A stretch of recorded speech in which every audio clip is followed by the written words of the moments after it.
ce qui est à César. Amen. À Dieu ce qui est à Dieu. Voici cette dame. Elle est dans son onction de reine Gémina. Et face au problème, face au contre-témoignage des prêtres, des évêques, des cardinaux et consorts qui infestent le monde en des actes de pédophilie et d'adultère, la troisième personne de la très sainte Trinité lui a donné la solution pour avoir des prêtres vertueux selon le cœur de Dieu. Elle va donner sa solution, la solution qu'on lui a donnée. Braque la caméra sur Reine Gémina. Le temps est venu, tu voulais parler au monde, parle au monde. Quelle est la solution pour sortir de cette cohorte de prêtres, d'évêques, de cardinaux consorts en désarmé de Dieu? Le temps vient et c'est maintenant. Les vrais adorateurs adoreront Dieu en esprit et en vérité. Et je donne mon témoignage, moi, Reine Gémina. Je donne mon témoignage pour les prêtres, évêques, que j'ai la solution. Comme j'ai marié en âme le Christ Jésus, qui est le mari de mon âme, et je lui ai posé cette question, il me dit que je te donne la solution des prêtres.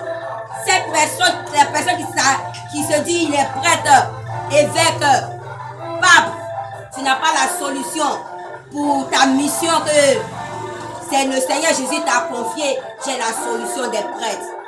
Si tu ne connais pas Roua, la troisième personne de la très sainte Trinité, pour qu'elle puisse guider ta vie, pour que ta mission que Dieu t'a confiée, pour que ça puisse te reçu, j'ai la solution pour les prêtres.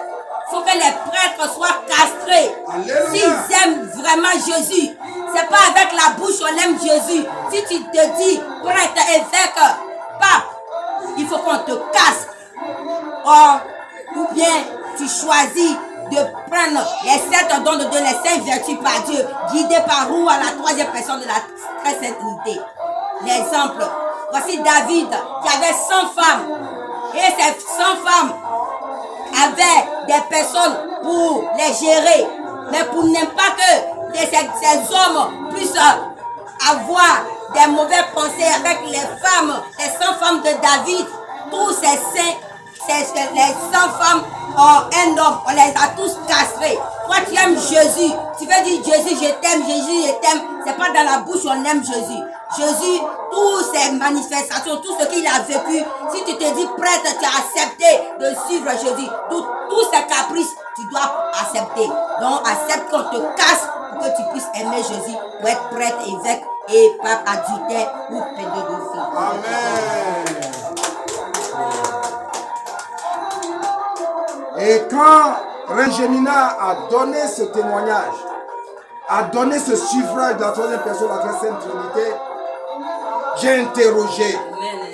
Et le Seigneur m'a dit, c'est cette solution-là, elle est théologiquement fondée. Oui, déjà bibliquement, les grands personnages que Dieu choisit, les rois, avaient plus de 100 femmes. Et chaque femme était gérée par des eunuques. Mais alors, Jésus est le roi de l'univers. Et Jésus a dit, il est l'époux. Et nous sommes les épouses.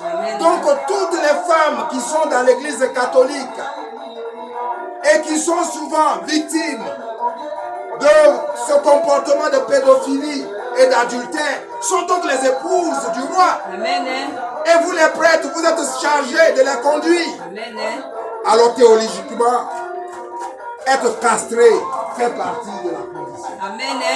Puisque vous ne pourrez pas accepter de fléchir les genoux pour recevoir la grâce de la troisième personne, la très sainte Trinité, parce que Jésus dit, sans le Saint-Esprit, vous ne pouvez rien faire.